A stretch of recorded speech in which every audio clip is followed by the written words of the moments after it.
Welcome back to our channel. My name is Casey, and here I share outfit ideas, style thoughts, and pieces that have worked for me as someone petite who likes comfort, ease, and clothes that feel good in real life. Today, I wanted to talk about old Hollywood fashion, but not just the gowns, red lipstick, curled hair, or movie star glamour we usually imagine. I wanted to look at it through a petite style lens because I think there are a lot of quiet lessons from that era that still make sense today. When we look at old Hollywood outfits, there is something about them that still feels graceful. Even simple looks felt complete. A sweater and trousers could still look elegant. A dress could feel glamorous without looking messy. A pair of flats could still look polished. And I think a big part of that came from how carefully the clothes worked with the person wearing them. That is what I find interesting as a petite woman. A lot of petite advice focuses on looking taller, and I understand why. Some of those tips are helpful. But sometimes, I do not want to dress just to look taller. I want an outfit to feel soft, flattering, neat, and easy to wear.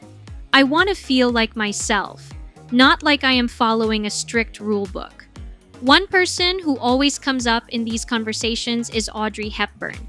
Audrey was not actually petite by height, but I still think her style is useful to study. Not because she had the same body type as petite women, but because her outfits often had a light and simple quality that can work beautifully on a smaller body.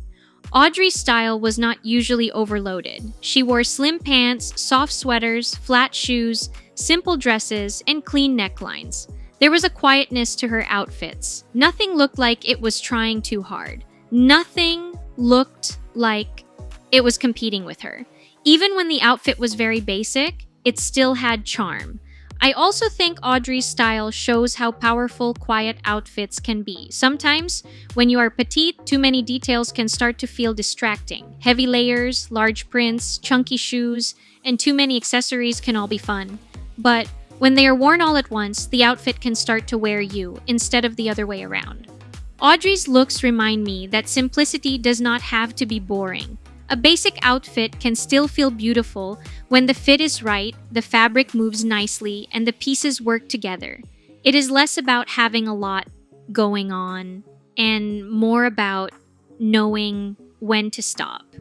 Elizabeth Taylor gives a very different lesson. Her style was not quiet in the same way.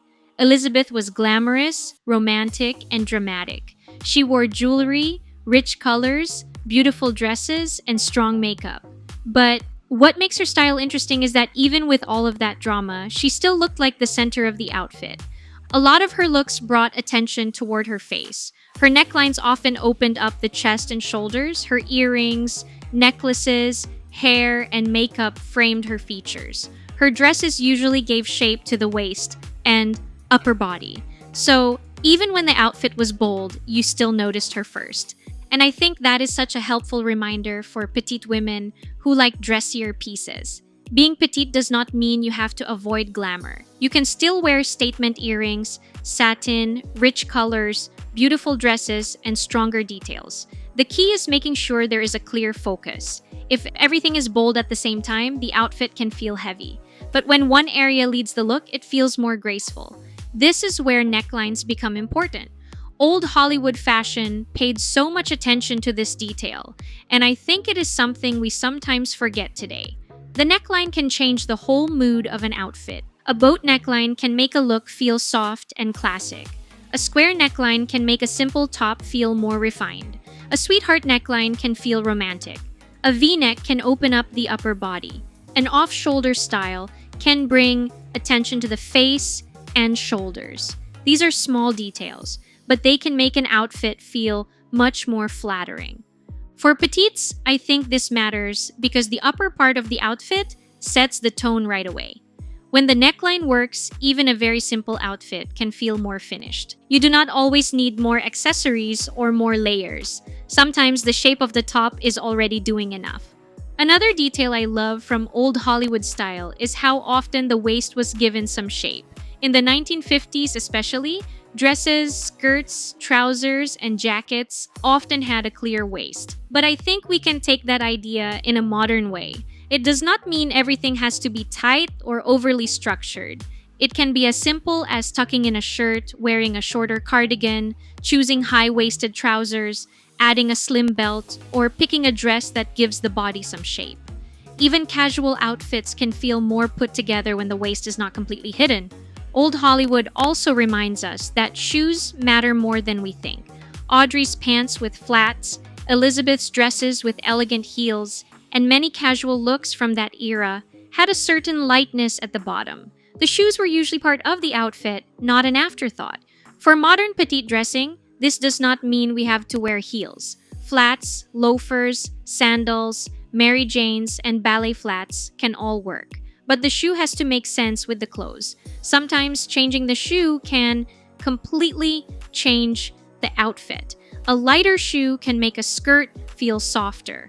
A pointed flat can make trousers feel more polished. A simple sandal can make a dress feel easier. Another lesson is color.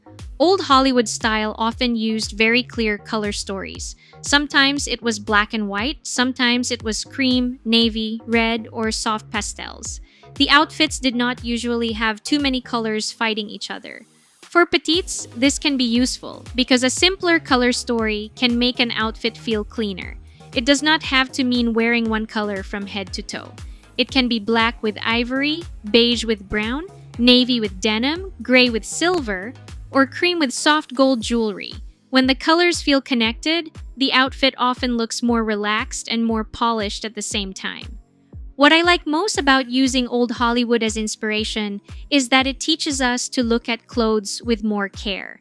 Not in a strict way, but in a softer way. How does this neckline feel? Does this dress let me move? Do these shoes match the mood of the outfit? Is this piece adding something, or is it just making the look busier? For petite women today, we do not have to copy the past exactly. We do not have to dress like Audrey Hepburn or Elizabeth Taylor. We do not have to wear vintage dresses or old-fashioned accessories. But we can borrow the feeling. Maybe it is a simple black outfit with ballet flats. Maybe it is a square neck top with jeans. Maybe it is a dress that gives the waist a little shape. Maybe it is a pair of earrings that brings attention to the face. Maybe it is choosing fewer pieces, but making sure each one actually adds something.